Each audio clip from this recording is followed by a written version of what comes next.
artificial intelligence continues to reshape the workplace, it's changing not only how we work, but also how people learn to think, solve problems, and lead. And to break down how organizations can leverage AI while still developing the next generation of leaders, we have Brian Gorman, an executive advisor, coach, facilitator, and speaker with expertise in leadership development and workplace performance. Good morning, Mr. Gorman.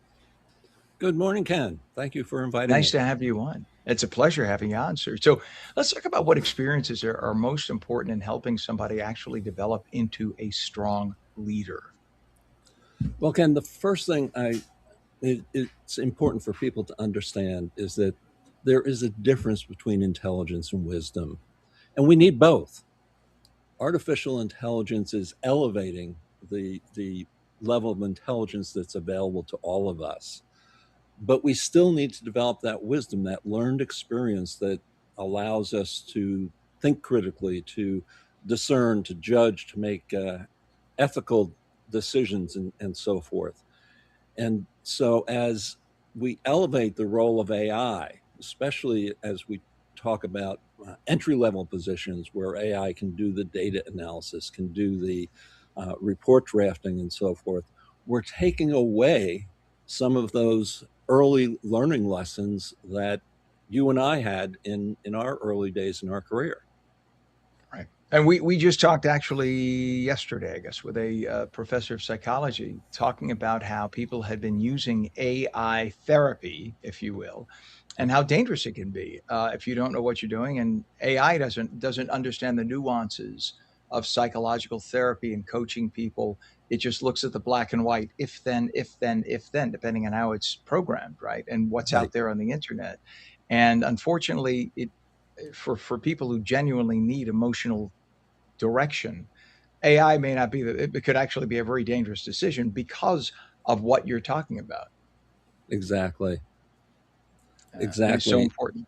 There's still a place for humans. That's a good thing. Well, and I think that's such an important message, Ken. So thank you for saying that. Um, we as humans tend to think in either or. Either we're going to eat breakfast or we're not. Either we're going to um, take this job or we're not. But AI raises the importance for us in terms of both and thinking. Mhm. Both what can AI give to us, give to our organizations, what can they contribute, and what needs to remain human? What do we still need to be a significant part of as we move forward? So, Brian, we see AI taking on more of a role of research analysis, writing, problem solving, although I should say the writing has been awful. Anytime I look at something written by AI, I think we could all, at this point, maybe it'll change, but at this point, you can kind of say that's AI. It's so obvious. But what opportunities might employees be losing and or gaining with AI as it continues to grow? Well, let's take both sides of that equation. On the losing side, if you look at your early career, and I don't know what an early career as a journalist and a reporter is, but if you look at your early career, I'm sure there are things that you did that AI is now doing. Mhm. The same certainly in my career, in my early work as a change consultant and so forth. And so the responsibility now falls more than ever before on supervisors, not just to assign tasks and to critique the results, but to look at how can you leverage both that team member and artificial intelligence to develop that team member's skills. So it might be asking them to, yes, go ahead and use AI to draft this, do the analysis, draft this report. But when you come back, I want a critical analysis of what's come out of it. Or it might be very much for those of your viewers who have been on debate teams, it might be um, present the findings and your recommendations, and you might want to do that with AI. But now, when we sit down, debate the other side. Mhm. So we need to be much more intentional, almost taking your junior level workers and treating them more like apprentices that you are And I actually go back to your earlier guess, mentoring and coaching in Mm. order to help them grow in their leadership capabilities.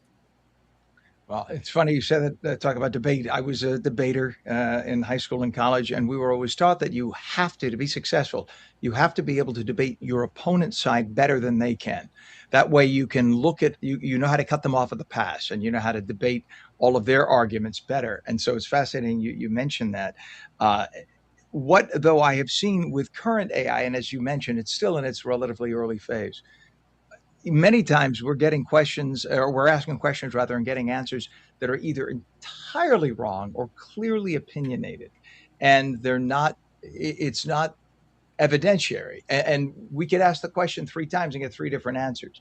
Is that something that'll just evolve, or does it really depend on who it is at the top controlling the AI programs?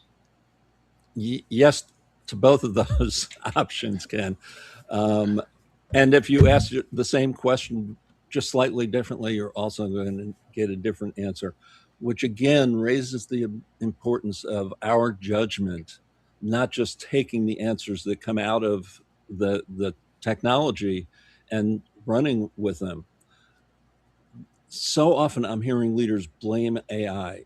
AI made the decision. No, AI made a recommendation. You made the decision to follow that recommendation. I think we need to be much more vigilant in taking responsibility for the ways in which we're using the technology, because it can be a great, great value. And if we're not careful, a significant risk. Brian, I could talk to you for days about this. I love it. What is a website so people could reach out to you? My website is transforminglives.coach. I love it. I love. Oh, I didn't realize there was a dot coach. That's a great. Ken, That's a great end. It's awesome.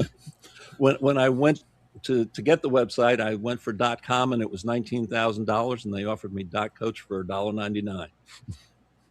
Smart decision. Smart decision. I'm with you 100%. Executive advisor, coach, facilitator, speaker, and very smart businessman, Brian Gorman. We appreciate you, sir. Thank you for coming on this morning. Thank you, Ken.